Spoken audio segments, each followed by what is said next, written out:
During recent debate in the House over whether that chamber would vote against allowing D.C. to maintain a plan to permit limited instances of voting by people who aren't citizens in local matters, Representative Jamie Raskin, Democrat Maryland, adeptly outlined some of the history of the debate and what the matter boils down to.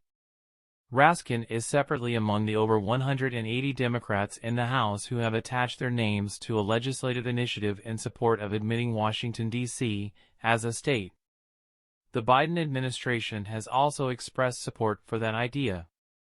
The district has sometimes found itself lumped in with locales run by Democratic leaders that Republicans like to target and characterize in extreme, over-the-top terms.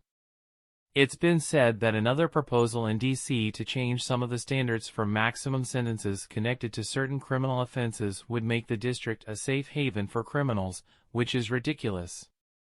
Criminals will still be prosecuted, just like any people who aren't citizens will still be dealt with under the relevant portions of the law in so-called sanctuary jurisdictions, where local law enforcement refuse forms of cooperation with federal immigration enforcement.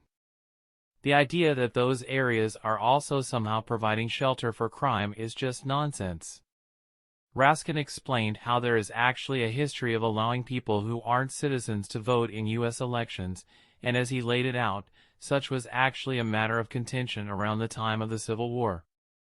Obviously, the general consensus in U.S. law eventually leaned towards mandating only citizens could vote while allowing people to become citizens, sometimes more easily than at other points, but that point of agreement was reached after a series of local determinations. When we're talking about local non-citizen voting, who's going to vote in your school board or town council elections, that should be decided locally, Raskin said. My colleagues who were the ones determined not to make the District of Columbia a state should be the first ones to say, if it's just a local government, let them decide who's going to vote on matters of garbage collection and who their teachers are going to be. The jurisdictions that have done this, like Los Angeles, have wanted to make sure that parents in local public schools get the right to vote regardless of their citizenship status.